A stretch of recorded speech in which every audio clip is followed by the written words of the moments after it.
Jobs and wages. Locally owned businesses create more jobs locally and in some sectors provide better wages and benefits than chains do. And to that point, I'd also like to say some of the largest and most profitable corporations in America are among the top employers of beneficiaries of federal aid programs like Medicaid and food stamps. Think about that. McDonald's, Dollar General, which we have here in the village, and just allowed another 5 Below dollar store to go right next to. They're among the top. Entrepreneurship. Entrepreneurship fuels America's economic innovation and prosperity and serves as a key means for families to move out of low-wage jobs and into the middle class. Environmental sustainability. Local stores help to sustain vibrant, compact, walkable town centers, which in turn are essential to reducing sprawl, automobile use, habitat loss, and air and water pollution. Product diversity. A multitude of small businesses, each selecting products based not on a national sales plan, but on their own interests and the needs of their local customers, guarantees a much broader range of product choices. All that to say, I'm not sure why we are still debating restrictions on formula-based uses.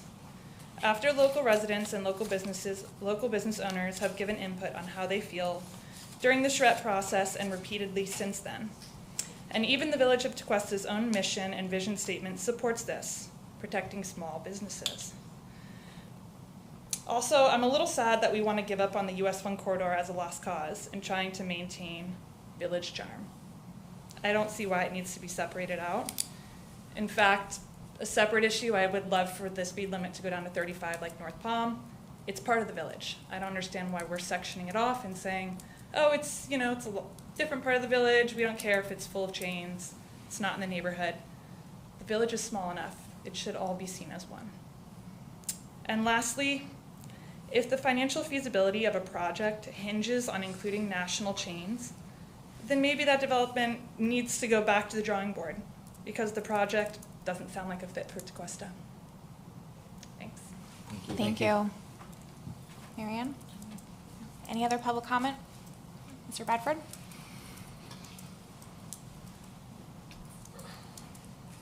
Tom Bradford, 44 Chestnut Trail, Tequesta, Florida, 33469.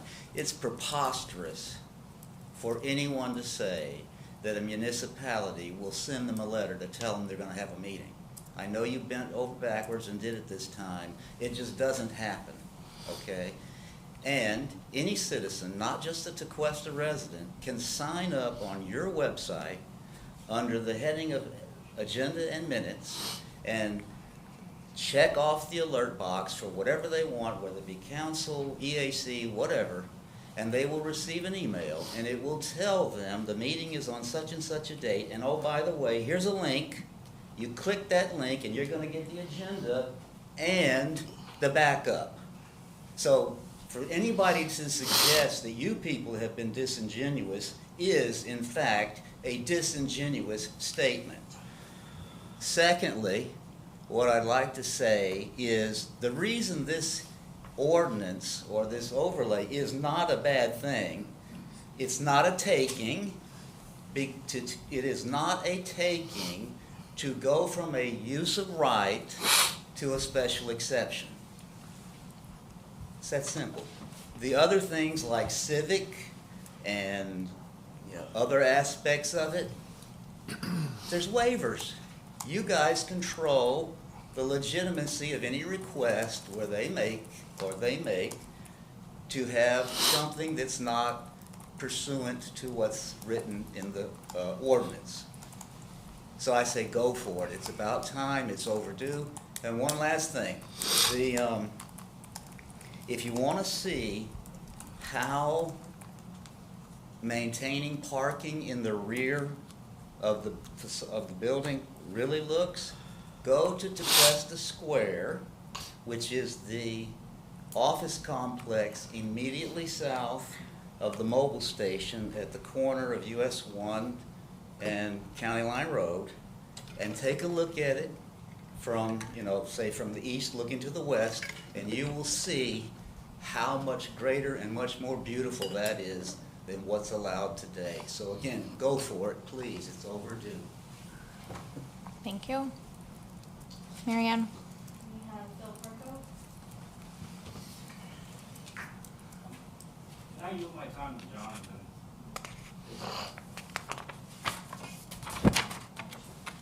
Thank you. John Islip, 250 Tequesta Drive. You know, I'm really disappointed. I've lived in this village since 1976, and I managed a commercial property in this area for 20 years that I finally came to fruition and bought, okay? I'm a small business just like any other small business. I'm not some big developer backed by a RIT or anything like that. And I really honestly feel attacked by some of this dialogue going on here, and that, you know, I had many opportunities to do that. I was at that charrette, and I spoke to the representative from the Treasure Coast Regional Planning Council, and there was no discussion of overlay districts. It was all about density, and I had a very thorough discussion with him about density and what his envision for that Paradise Park property was. And his density was way overkill in my estimation. I said, your streets don't accommodate it. No, it doesn't work for the small community of Tequesta. I didn't think. But again, that's not for me to decide. That's for the village to decide in their ordinances and the property owners to negotiate a site plan approval for. When this came to my attention after reading in the Palm Beach Post the first reading advertisement for this ordinance, okay, it addressed, and again, confusion, clarity, whatever it is, and the council has been responsive to me as well as staff and everybody else. I have been asking for clarity. My primary concern for mine was regarding formula business for my financial institution. They directed a question to Keith regarding, and it has appeared to me that financial institutions are separate from that. They are not prohibited under a formula business, to my understanding right now. I'm not 100% sure on that still, but I believe from my conversations with staff that banks don't include that. Another example that I want you to understand, and again, that when you are proposing developments, that banks do look for credit-worthy tenants. A Publix Plaza can't be developed by showing them leases for 10 small 1,000 square foot shopping spaces for business. You need an anchor tenant. That's going to be a formula business or a credit-worthy tenant that you need that. Say that a small business is ready to retire, a gym or a restaurant or something like that. Somebody wants to come in there and buy that out. So we're going to prohibit them. And I take exception to the fact that it is not a take-back. It is a take-back to go from a use by right, which is guaranteed, to a special exception. A special exception is subject to the discretion of the council members. That is not a guarantee. A use by right is a guarantee. So it is a take-back. And when I first managed that property at 250 Tequesta Drive, it was a commercial zoning. It got rezoned to mixed use. Now it wants to be further rezoned into this overlay district. Each time is eroding my marketability and potential uses of that property, which affects financial wellness of that property. And that's the things that we just need to talk about to take into consideration. As far as the civic open space is, I'm not exactly sure. Again, I think it's been addressed as far as the liability and what the whole purpose it is. If it's in essence applying towards the open space, then why does it have to be redefined as civic space? Leave it as open space then. But you're asking for it to be redesignated for a different type of use, which is inviting the public onto that property, not for its intended use, which is creating a liability for that business and property owner. Those are my points to make. And, I have always been active. I am at my office every day. I am in contact. I used to attend the village council meetings. I'm sorry, I don't live here anymore after 45 years. I got married and I moved to Martin County. But that doesn't mean that I'm not at my office 5 days a week from 5 o'clock in the morning. So I take offense. Well, I'm not a special interest. I'm just here as a member of this community. Thank you. Thank you. Thank you. Mr. Perko?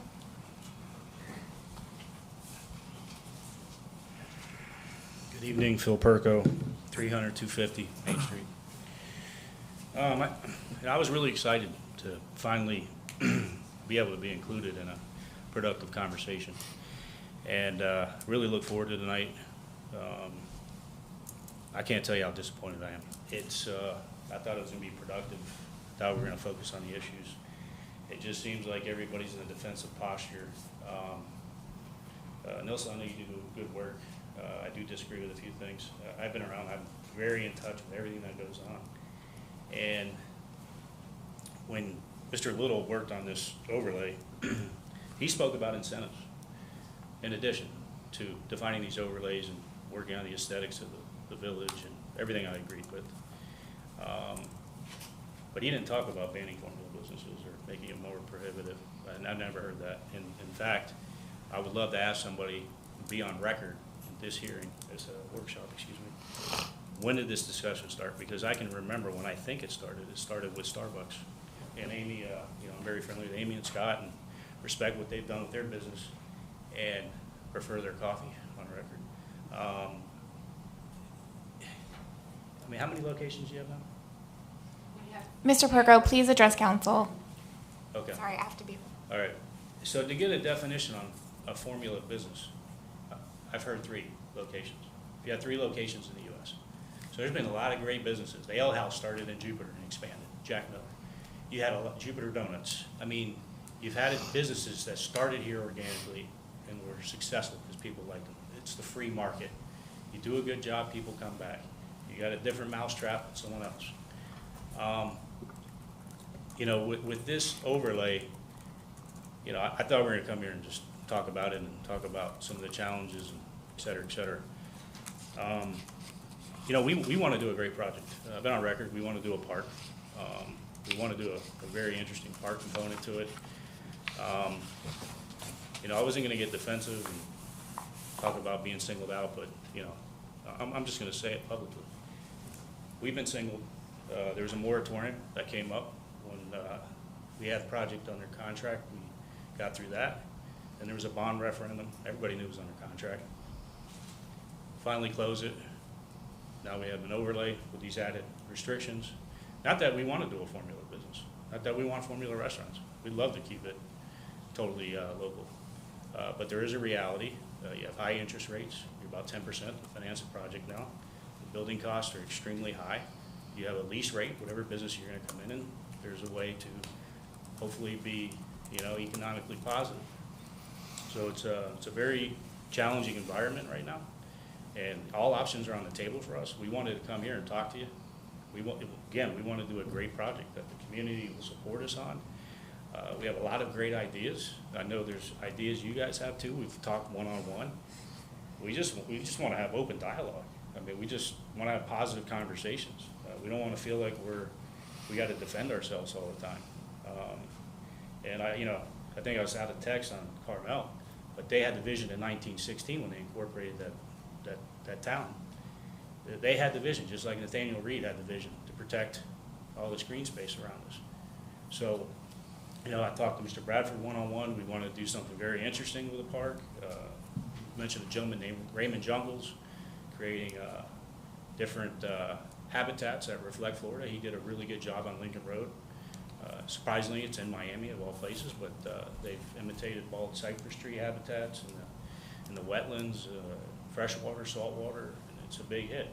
And they have retail around it, and et cetera, et cetera. So there's all kinds of things we want to do that are different than everyone else, but we've never had the opportunity to prove that. And we just need the conditions to do that. So all I'm asking is put some trust in us. Yeah, well, I'm a developer. Tom's a developer. We're both local. I'd like to think that people that know us, and I think we're sincere. And, we respect the community, and we just hope you respect us. And that's it. Thank you. Thank you. Are there any other cards, Marion? Ryan Frankel. I'm gonna hold off. Any other cards? No. Any other public comment? Nope. Yes, ma'am. Can you come to the podium and state your name and address again for the record, please? Marcy Brody, 57 Laurel Oak Circle. So I live in I live in the mixed-use area, and I know change is inevitable for Tequesta, and I like what I'm seeing on some of the things that I'm seeing, some of the things that I don't think have been spoken about as pedestrian, and all the U-turns that get made, like on Tequesta Drive, that come around from US 1 in the middle of Tequesta Drive, and also whether the roads can handle all this development, like along Tequesta Drive. That is a concern. My only other concern is, I know when I was looking at the overlay or whatever for like Fashion Mall, and you do parking behind, I know it's more attractive. My community banks up right to that, and hopefully when you have parking behind something like the Fashion Mall, that it creates not loud noises at 11 and 12 o'clock at nighttime or 10 o'clock at nighttime, because we're having some of those issues right now where employees rev up their motors at 10 o'clock. Every night at 10 o'clock I hear employees' cars behind that mall revving up their cars to leave the restaurants in that area. So, I mean, I know change is inevitable. What I do hope is that I've lived in communities. I lived in State College, Pennsylvania. I'm familiar with Ithaca, New York, and there's been abominations in those college towns as far as development there and what it looks like. I'm not sure bringing things up to the road so closely is a great idea, only because I'm looking, when I'm drive down US 1, I look at Lake Park now, and they're building high rises up against the wall. It feels like you're in a canyon. And I hope that Tequesta does a lot with vegetation and stuff, in front of these buildings, kind of like how Donald Ross at least has protected the view of the some of the properties or whatever. Thank you. Thank you. Thank you. Any other public comment? All right, council, I'll open it for discussion.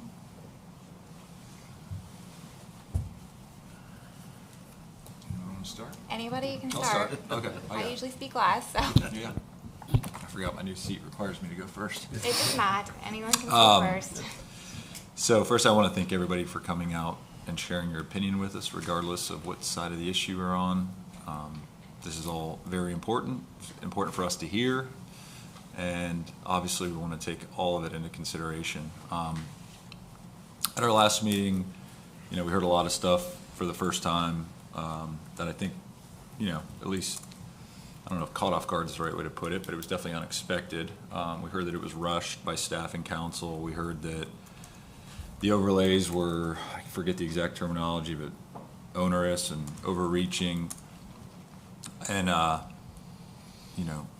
for the same reasons I discussed at our last meeting, I disagree with at least those parts of what we're up here talking about and why we're here. But, and I truly feel, and I feel even more so today than I did last time I was up here talking about it, after talking to a lot of people, dozens of people from our community, that this is something that our residents, meaning Tequesta, the people that live here, at least the people I've talked to, and maybe that's just a small sample size, but I think generally this is something that people want. I don't think many people totally understood what it was. I think the flyer that was sent out, I think was awesome. I think it summarized this very well. Whether you paid attention to it for the last several years or not, I think it laid it out very well. And if you didn't understand it from the flyer, there was a nice link at the bottom. Go read the, what's been going on the last several years. But, at the end of the day, I say all that because my opinion of what should happen with this, it's really a moot point. Like, to me, I'm up here, just like we all are, as an extension of our residents. That's it, period. If I don't want it, to me, that almost doesn't matter if I feel the majority of our community wants something. That all said, I am very glad, just as I was last time we were sitting up here at the last meeting, that we've done this. I don't think there's anything wrong with extending this public notice and hearing from other people that we haven't heard from yet. I think that's great. I wish we had that at every meeting. Frankly, it's a little frustrating that it took us this long to hear it. That's my opinion. And I am never, and if anybody knows me, you'll know this is true, I'm not in favor of diminishing anyone's property values. That That was never my intent, whether I was behind this or not. That was never my intent. And I think I'm struggling a little bit to understand, other than what I've heard tonight, I'm struggling to understand exactly how we're doing this. I don't see this. I think a few people said this. I think this could have gone a lot further, and I'm glad it didn't. I think right where we cut it off was a good place. I think US 1, while I do agree with some of the statements that were made, it is all part of Tequesta. It's hard to look at US 1 that has a ton of these formula businesses, formula restaurants, and then look at Tequesta Drive. I mean, they're two very different environments within our community. Same going for the village overlay. That said, I will sit up here and talk about this as long as people want to. I don't. It's not our intention to be unfair or to make people feel like they're being singled out or anything like that. That is not it. But I'm having issues understanding how what we are doing is as onerous or as overreaching as everyone seems to think it is. That's just where I am. So that's what I got. Thank you. Don't quote me, but there was a question about when this started to be talked about, and it is not because of Starbucks. But don't quote me on the date, because I'd have to do some fishing for you. But I want to say it was 2019, because we had new council members coming on board, including myself, and that's when the conversation started as to how do we keep Tequesta a small mom and pop type feel with a few chains, such as like Publix and Rocky's Ace Hardware, etc. And it was not because of Starbucks. And for me personally, for my fellow council members, I'm looking at this as a whole. I am not targeting one property or another. Again, this came up years ago for me, and that property that seems to feel targeted, that wasn't even owned by that person at the time. So I understand their concerns and their feelings personally about that. I'm sorry they feel that way. I don't look at it that way, because this for me has been going on a long time. I do hear the concerns about the civic open space, and I agree with the legalities of it, like working it out, who's responsible for what, liability issues, and so on. I'd be open to taking out the civic wording and just making it an open space requirement. And then that way, if anyone wanted to redevelop or develop new and wanted to include a part of it for civic space to be used by residents, that would have to be a specific conversation due to that project. So we could work out the legalities of who's maintaining what, who's in charge of what, the hours, et cetera, et cetera. That's pretty much all I got for tonight. I am wide-eared listening, I promise you, all of you. I'm not going to say too much else because I am listening and thinking, and I've had lots of phone calls, and I'm being open, but I'm still in favor of pushing forward with something that helps guard us from getting too many Dollar Trees and this and that. That's it for right now, Mayor. Real quick, if Councilman's mind, if Keith, maybe you can comment on the civic open space. First of all, I'll say civic open space is extremely common. There's municipalities that have that, so this isn't unique They're concerned to us. I know it says in the ordinance that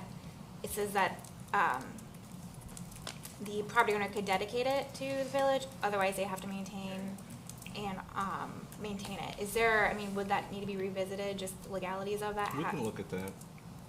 If we decide to move forward with civic open space, okay. Yep. Well, that's one of the questions that's come up in public comment last time as well, is what are the details of that? So we need to provide some Just have that details, defined better. so we're not leaving them hanging. Finish, Lori? Yes. Thank you. Yeah, one of my questions was the same, civic open space, who is that liability? I didn't think about that originally until hearing this and speaking to some of the property owners. So I would like to have that answered. And the way it was elaborated about the civic open space also being credited to the amount of landscape. I did not realize that till this evening, so I appreciate that explanation. What we've heard from our residents, or what I've heard from my residents, more than anything, is that we don't want formula restaurants, right? They usually say chain restaurants, and I think most residents are speaking of a 24-hour drive-through Mexican restaurant or something of that nature. They don't necessarily think of a Three Natives or maybe in the future in Oceana or other formula restaurants like that. So I think there's a little bit of explaining the definition of a formula restaurant. That's not always a multi-state or even a multinational business. With that said, I know we have extended these meetings, and I was part of that request of making sure all of our property owners were notified properly. I know we do have 3 property owners here tonight. I would have thought we had some more show up if there was a real issue, a focused issue. So again, maybe there was a out of country, out of state business issue, so I'm still open to hear from those that weren't able to make it for whatever reason that may be. But from what we heard this evening, I am in support of this overlay, and I do want to think about this formula business definition for our residents as well as us here on council on how we execute that. Thank you.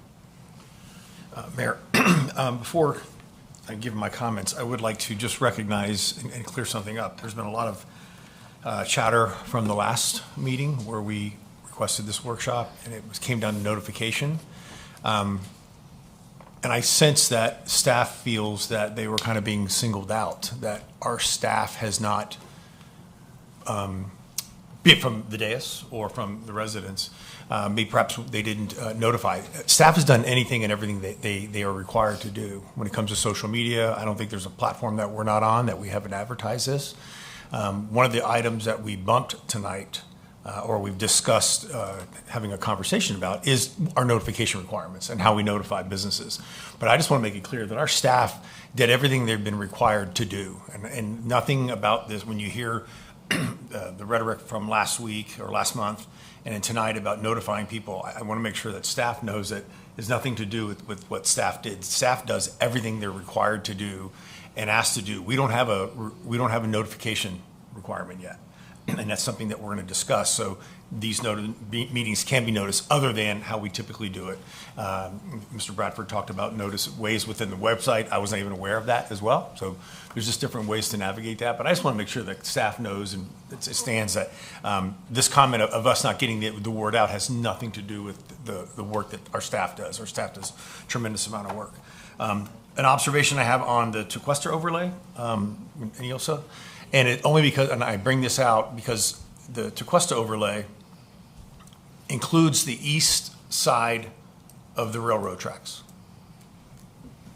And we've been just, it's on social media, we've been discussing the demolition of the CEMEX silos and the plants there. And CEMEX owns properties on both sides. So if a person goes to buy that, are they going to buy, so they're now buying a parcel. CEMEX owns it both currently, both parcels, east and west side. And on the east side, the only thing that is, it's either the Florida East Coast Railroad right of way, or there's one little sliver on the east side of the railroad tracks of the CEMEX plant is in the Tequesta overlay. And then there's the other half of that CEMEX property, even though they're different property numbers, is in the mixed use. And I just don't know if we want to include that property into another one. It's just probably a conversation for a different meeting. But we've got 2 properties owned by the same entity currently that have 2 different, and they're going to sit in 2 different overlays. I don't know if we're aware of that or if that causes a concern for anybody, but. That is something that we can look further between Keith and I, because most of the time when there are those type of situations, depends of if the property is 80% in one or 20% in other, so what is the requirement? That's a good observation, Okay. and definitely we can address that Okay, on the thank you. code language. Okay, thank you very much. In general, I've been an advocate for these overlays, and I continue to be an advocate for these overlays. I think we've heard from residents about the fabric of Tequesta and the uniqueness of Tequesta, and I think we capture that with our Tequesta overlay, keeping it that way. But I saw that a formula business can be allowed in the Tequesta overlay. I thought we were going to have discussion of no formula business and no formula restaurant. So that's just a comment from me. For me, I'd be comfortable not having formula business and formula restaurant as part of that. But speaking of formula businesses or formula restaurants, our definition stops at 3 or more, or it says 3 or more. Is that a number that we should consider to be too low? And I bring that up, I only bring that up, no, maybe to like 5. Because there's been brought to our attention, there's somebody might have 4 locations that started right here, or somebody might have 3 or 4 locations. I just think that is 3 the right number? I'm just throwing that out there. Is it higher? I don't know, because I think we might find ourselves regulating and legislating a business that perhaps 3 is pretty restrictive. I Googled formula businesses and formula restaurant, and I've seen them as high as 10. I'm just bringing that up right now. We talk about waivers and variances, and there was a slide in there. Yes. Nielsen, can you give me an example of a variance, and when would it be proper for a council to consider a variance? A waiver or variance? Waiver, I'm sorry, waiver. Thank you. We can put, can I put the slide? Yes, please. There is one slide that compares both. It was at the back, right? Yeah, very back.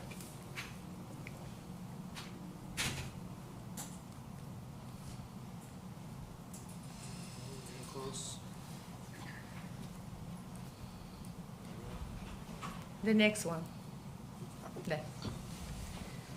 Yes. Well, variance is very clear. You know, you have to show a hardship with regard to the land. You know, the type of, many times variances is because your lot has some kind of weird shape and you cannot accomplish specific setbacks. So variance is very clear. So I want to focus now on the waivers. Right. So all waivers must be granted by the village council in conjunction with a site plan review application. The waiver process cannot be used to add uses that are not permitted under the overlay or zoning district. So we cannot add uses. Increase allowable density intensity. That also you cannot do by a waiver if somebody wants more density. Let's be very, very clear. Density is on the comprehensive plan. Density and intensity. So if somebody wants more density, that requires a comprehensive plan amendment, which is another thing. And increase allowable building height, that is also not a waiver. So what is a waiver then? For example, if I've seen cases where landscaping, for example, because our code requires X amount of trees, X amount of this, so there could be some diminished, request from the applicant. And usually the waiver comes at this point. You know, we receive the site plan and we start comparing with the code. The code requires X amount of trees located specifically at this. And it might be that the lot is a little smaller or something, or it's hard to locate all those trees. That could qualify as a waiver, you know. In many instances, landscaping are usually that, you know. So, or for example, if the code requires the architecture, for example, porches, this and that, or I cannot look, I cannot, for any reason, I cannot propose this porch here, but I can propose it on this side. So those are also something that could be considered under a waiver. You see, we are not talking about height, we are not talking about density, we are not talking about setbacks, those are major words. Okay, so on height, say in our mixed-use corridor, our height limit is 4 stories or 50 feet? Yes. Correct. What if there's the greater good, there's something's going to provide a public benefit, and that's been defined in here somewhere, where, I'll make this very layman. There's 3, I'll use Paradise Park. Okay, I'm just going to tell you the example. Those are 3 individual parcels, correct? Yes. Can I ask the owner? Those are 3 individual parcels? Okay. If those were to be developed individually, parcel 1, 2, and 3, at 4 stories, we would have the equivalent of 12 stories on those 3 parcels. 3 4-story buildings. okay? What if the developer says, I want to only develop 2 of those parcels? Or put buildings on 2 of the parcels, where he could have the equivalent of 12 aggregate stories, 4, 4, and 4. He says, well, what if would a waiver for height be, if he's, I'm only gonna build on 2 of them. So we're only gonna have a total of, say, 5 stories and 4 stories. And this is a hypothetical. I haven't talked to these gentlemen. So we have 9 stories total. Still less than you could have for 12 if you had 3 buildings at 4 stories each. And what if you have 2 buildings at a total of 9 stories? Like a 5 and a 4. The code is very clear. Each property, each PCN number, property control, needs to comply with the code. So let me chime in. So You know. if you wanted to increase the height in any zone, that's a comp plan amendment, is it not? Excuse me? Is the height in our comp plan, or is that just density? The height is code. Okay, so just densities in the comp plan Density amendment. comp plan. So the council could approve, could approve a waiver for height. It would be No, a I did zoning. not say that. Would it be a zoning text amendment? No. Okay. If the council wishes to change the code, right now the code requires a 4-story or 50 feet. Mhm. If the council wishes to change the code, then it's a code text amendment. Okay. You know, it goes through the LPA and the process, so it's just a code text amendment. And just to provide a little background, because I know not everyone up here was here during the process. Incentives did get brought up during the Treasure Coast regional planning process. Council at the time and the public were very clear that they didn't want to offer incentives for, if you give us this, we'll give you additional height. So that's why it wasn't included originally. just So to the give you some waivers history. would be for landscape? It could be, as I mentioned, the slide is very clear. Height is not part of the waiver. And then, as I mentioned, waivers could be for architectural, changes, or for number of landscaping, things that are, and it will come in front of council, and council will need to approve those waivers, Okay. We have non-conforming uses that if a use, say something that is conforming now and then becomes a legal non-conforming use with the implementation of this overlay, and that prior use can stay conforming for 90 days, is that standard? Or, because 90 days it's pretty quick to turn anything around in 90 days. And should that number be increased to 120 days? I would like to refer that to our legal counsel because I think, the Jay, village we code talked about this. is very specific. I think it's actually, is it 60 days, Keith? No. Is it It's not 60 days. So it's 90 days and it's part of the current village code and there is a specific provision, So anyway, we can look for on the code, but it's not 60 days. It's 90. We talked about That's this right. at Well, it's right here. It says 90. Yeah, It we is talked 90. about this at the April 11th meeting, and the intent of the 90 is because, and this is discussions with staff that I've had, is that they propose that because the intent is to get everyone in compliance with the code. So if you don't have that, you're not bringing everyone in compliance with code. And we did discuss maybe we make that like 180 days, because this plan was really it's for future development, right? And redevelopment and the future vision of the village. We're not necessarily trying to punish the current, businesses or property owners. That's not the intent. This is our master plan for the village long term. So maybe we give a little more time than 90 days, and make it that it's a like for like business. So if it's the same business going in, that's already there, we would give them more time. But if it's not the same business, it would fall under the 90 days. That's all I was asking, is 90 days currently too in short? there. That's So- my whole point, is 90 days too short? So we can discuss that. We talked about that Well, last meeting. I'm just trying to give my feedback. Oh, yeah, no, I Okay. just want to give some input.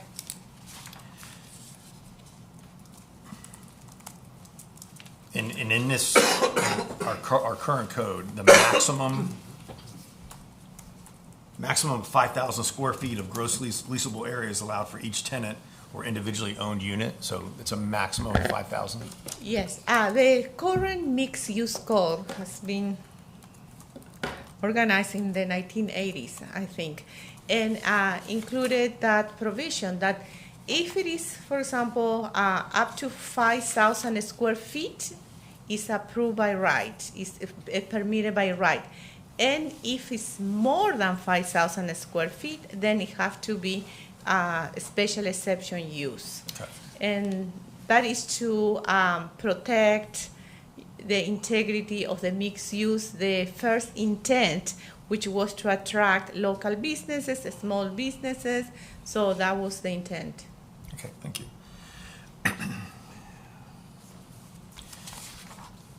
On some of our, we had a slide in there about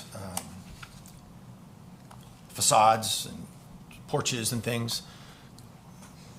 It looked like on the corner of Main Street and Bridge Road, Main Street, and if that's a building, correct? If that's a building, it would be at the corner of Main Street and Bridge Road.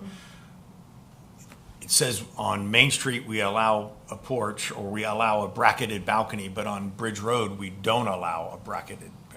Is that, I mean, have we gone through and, is that consistent? Does that make sense? It doesn't make sense to me. It's like on half of the building, we're allowing something, and the other half of the building, we're not allowing it.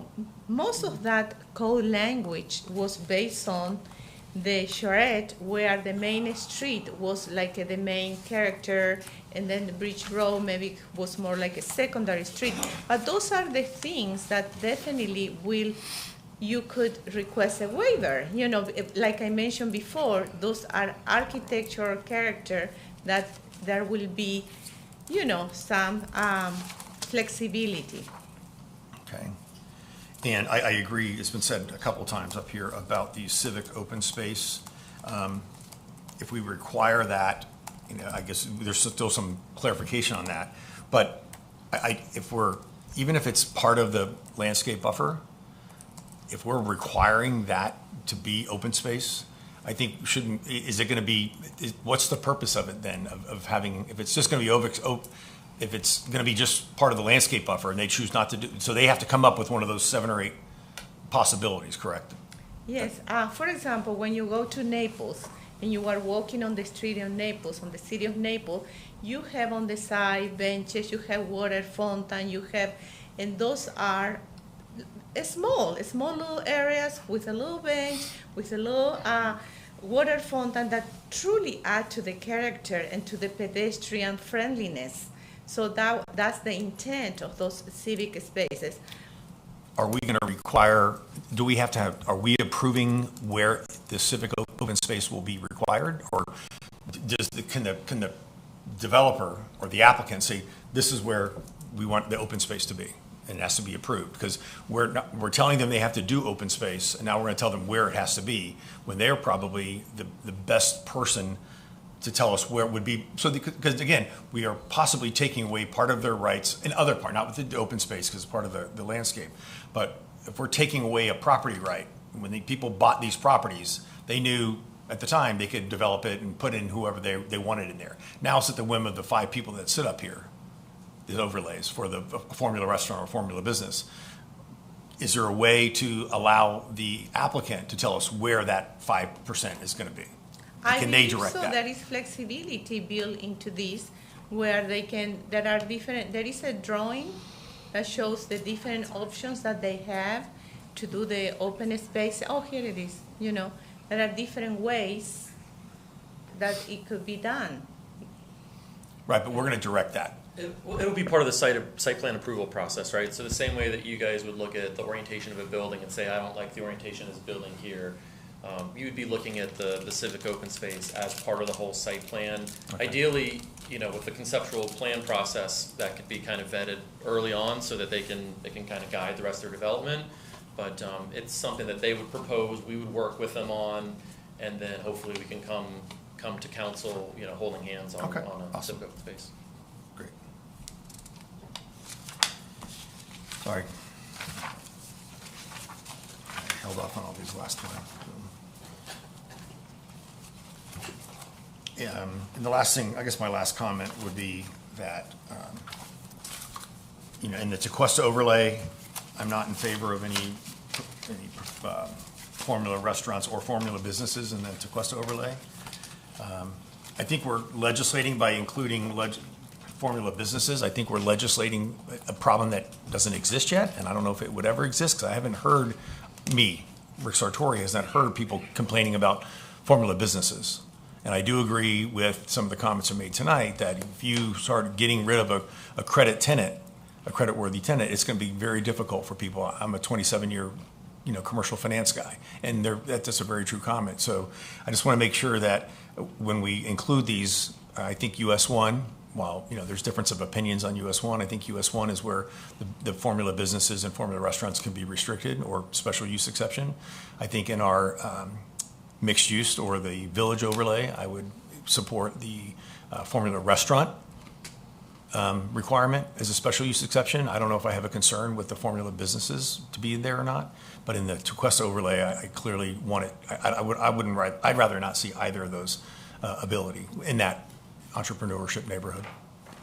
The proposed code says now with the Tequesta overlay is the formula restaurants are prohibited and formula business permitted by a special exception. Right.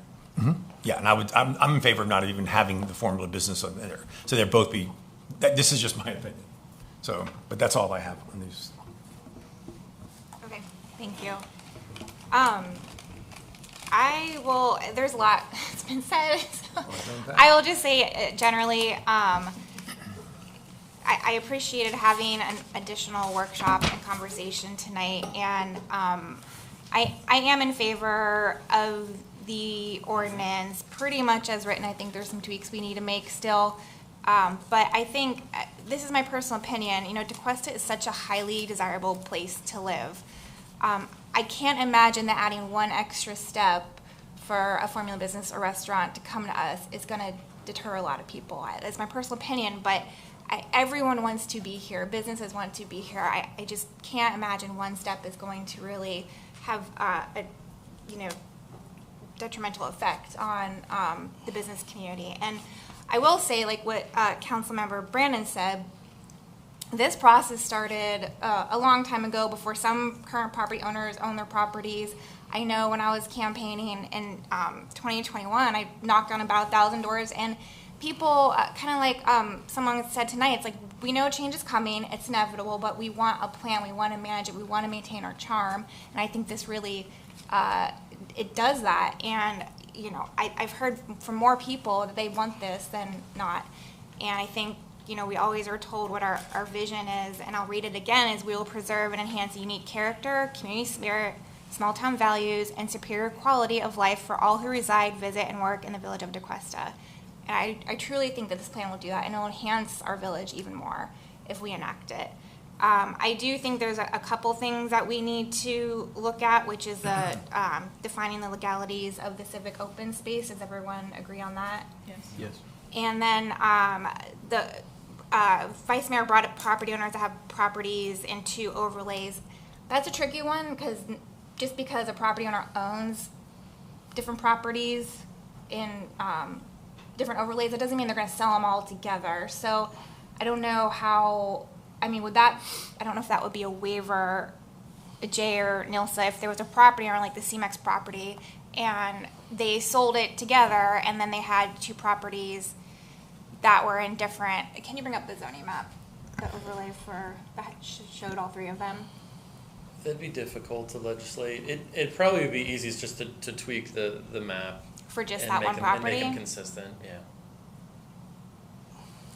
I believe the properties are being sold together, so they're kind of tied together. So I think it would make sense to keep them the same overlay. So if we carve out just that one property, what happens if someone else is affected like that? Would they have to come and do like a zoning text amendment for the overlay district, or how would that work? If somebody else wanted to change overlays? Well, just because someone owns multiple parcels doesn't mean that they're necessarily selling them all together. Right? You're saying CMEX is going to sell them all together. We're assuming that. We don't know for sure. That was my question. But that's an example. So you have a property owner that owns multiple properties and some are in different overlays. If they sell them as a whole and you have 2 properties in different overlay districts, how is that best handled? because that might be, we can't foresee the future and how things are going to be sold and who owns what. So, I mean, there's a potential property that we know might go for sale soon, but in the bigger picture, how would we address an issue like that?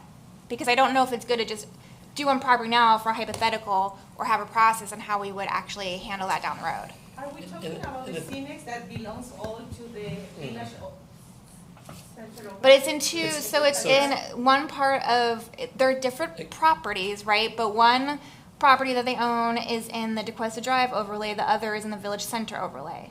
The problem is it's across the railroad tracks from the rest of the DeQuesta Drive overlay. So I think because of that uniqueness, I think when I always talk about the overlays, I say, you know, hey, it's on the other side of the tracks. There's a clear distinction, I think, between the two. So because of that, I think it probably should be in the Village Center overlay. In the future, if there was a debate or an issue about it, somebody, correct me if I'm wrong, Mr. Davis, but I believe they'd be able to just initiate a rezoning and request for their property to be relocated into a different overlay. But in this case, I would recommend moving it in Village Center overlay. Okay. If council's okay with it. Is council okay with that, amending the map for that? Sure. Yes, makes sense. Okay.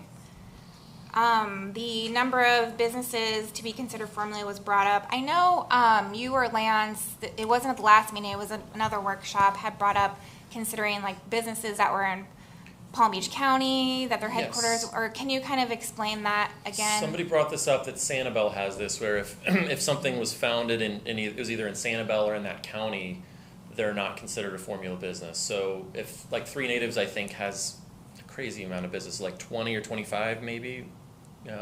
So 3 Natives would be excluded from that, or Jupiter Donuts, or or DeQuesta Brewery, if they had 10 locations, they could be excluded because they were founded here. So if council wanted to, you could make it specific to DeQuesta, you could make it specific to Palm Beach County, you could make it specific to within 10 miles of DeQuesta. I mean, there's a few different ways you could write it to exclude those unique situations. I think originally we decided not, because that's, I mean, if you think about it, if you said Palm Beach County, like Florida Power and Light is founded in Palm Beach County. So like they come in and do an office building here. So I don't know, that's a tough one. So maybe we up the number instead of maybe deciding, I mean, you have very, very large corporations that were founded here. So. I like upping the number, not saying Palm Beach County. Same. There's too much of a hub. I'll be honest, I hadn't really even like thought about that because it wasn't really at issue. That count is the first time. It's always just been kind of for or against. Mm-hmm. But yeah, 3 is low. Like it's really low. I mean, like some of the basic definitions, like I've seen, like you said, Rick, 15, a size 15. I think that's too high. But I think in reality, once you hit a certain threshold, you're picking up everybody else anyways. Whether it's 5 or 10 or something. What would you recommend? I mean, off the top of my head, 10, but I'd like to go look around and see what other places do, and we could bring back, you know, maybe we could pitch 10 and bring back some data about what other places do, and you can decide if to up it or lower it at the next meeting. I think that's a good point. Yeah. Okay. Yeah. So do some research, and then when we see it again, your recommendation will be in there. We can take it or edit it. Okay. Yep. 2 things, this were kind of carryover from last time, was I did believe the waiver probably needed to be defined better in the definition section on the ordinance. It wasn't in there, and I think for clarity, waiver versus variance, so it's extremely clear what the definition of a waiver is. Add that to the definition section. This got brought up, extending the non-conforming from 90 days, maybe if it's a like-for-like business, extending that. I think you had proposed 180 days. Yeah. Is that I agree. reasonable? Yeah, we talked about that last time, right? Was that? Yeah, 180? it was so if it's a like-for-like, which I think that's what you proposed for 180 days. So we can add that to the non-conforming area. And then the other one was a business services included or not. The definition in the ordinance did not appear to include business services, but if you go under the different zones, it says under permitted uses, it says business services excluding formula business. So it's kind of conflicting. So if we're okay with business services not being included, I think that just needs to be fixed under permitted uses under each overlay district. And that would be like a UPS store or something. Can you define business services? I think it's like insurance, finance. If I recall without looking at the code, exactly, there's Okay. financial institutions, Okay, gotcha. insurance, may or may not have included real estate, I don't recall. Okay. It does include real That's estate. what I thought. But real estate is considered formula business, so real estate is the one business services that's considered a formula business, as it's written right now. So, But like a bank or an insurance office would not need to come in for a special exception? Correct. Okay. correct. Except, well, there are some exceptions, because if it's 5,000 square feet or more, it has to come for special exception anyways, Under the underlying code. under existing code, so there are It's already triggered some. somewhere else. Yeah. Okay, I think that's all the carryover I saw from the last meeting. What was the final on real estate services though? I think it's considered a formula business that would have to come in for It special is exception. as written right now. Is there, I'm just curious, is that pretty common for that to be written in that way? Or is there a reason real estate offices or? Yeah, I mean, I think we have a lot of local real estate companies, and so Okay. I think we're, trying to keep, maybe the Keller Williamses or whoever, the big national people from coming in and kind of stepping on the local Okay. realtors. Just curious. Yeah. Okay. Anything else that was brought up that we didn't address that staff has their marching orders on? We had some edits. I think we ended on some of your edits from the LPA's meeting on the last list. Right. Which I believe we were all in agreement with, but we left it on the table the last meeting. If this is the proper place to make those additional edits. Right, so they can add that. Let me pull that up. Give me 1 second.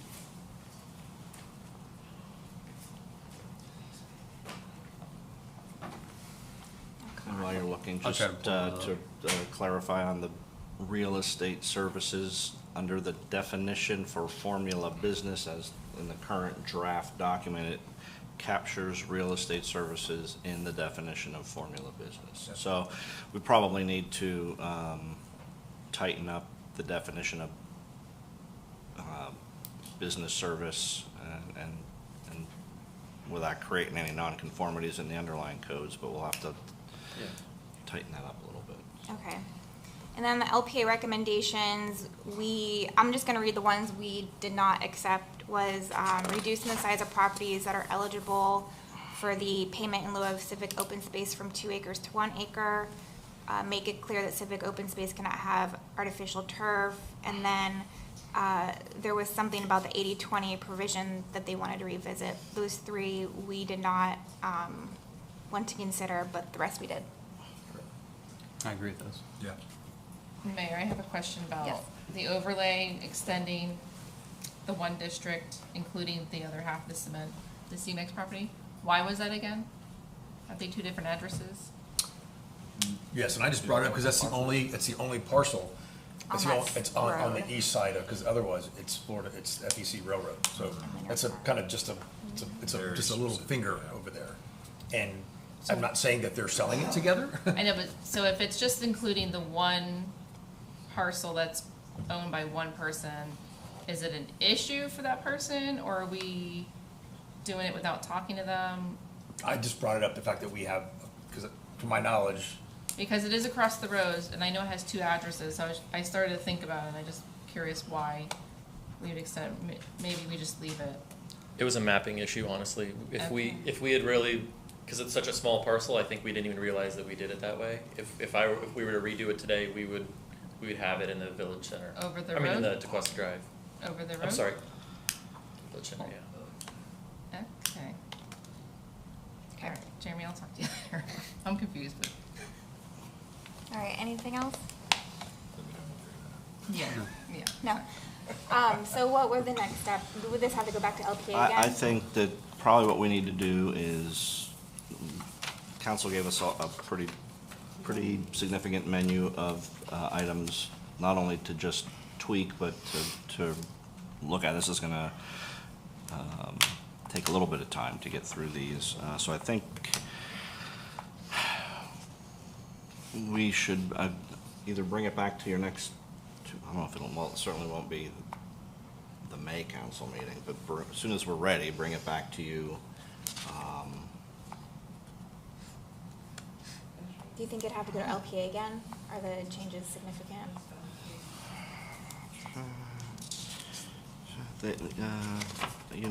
Each of them in and of themselves might not be, but when you by the time you add them all up, that would be the conservative path forward for sure. Okay. That makes Everyone sense. good with that? Yeah. LP again and then us again? Like get more eyes on it, the better in that case. I did have one more question. We talked about real estate services. I'll make sure I understood this correctly. Insurance services are allowed, but real estate is carved out for a formula definition. As it's written currently. It seems like, I don't know why we're picking real estate, tossing them aside, not insurance. It seems like we're cutting them, and we're cutting them out in that case. And that seems odd to me that we're doing that. I don't know if there's any other background that I'm aware of, because insurance, real estate, hand in hand in my mind. What we do for one, we should do for the other. Sure. But again, I don't know if there's a history that I'm unaware of in that case. No, Okay. where we can write it to exclude, and with maybe an annotation off to the side to make sure that LPA pays attention to that, and then whatever their recommendation is, come back to you and leave the annotation in there so that you can see what it would look like being excluded, and then council can redirect that. If that was the only change, or one of just a couple small changes, I would be comfortable making that change at first reading and continuing the process forward. That wouldn't be significant enough, I don't think, to start the process over a third time. Great idea, thank you. Cool. Mayor, I know it's been a long night, but, Yep. Mr. Perko is asking for a second round of comments, and I'm sure maybe others would want to, so if the council's open to it. Let's do it. Tonight?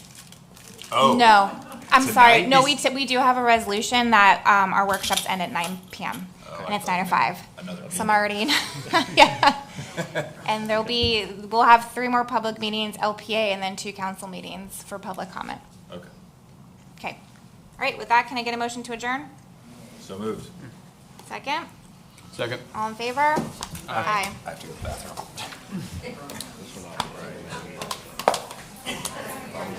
I'm a little premature on the question. I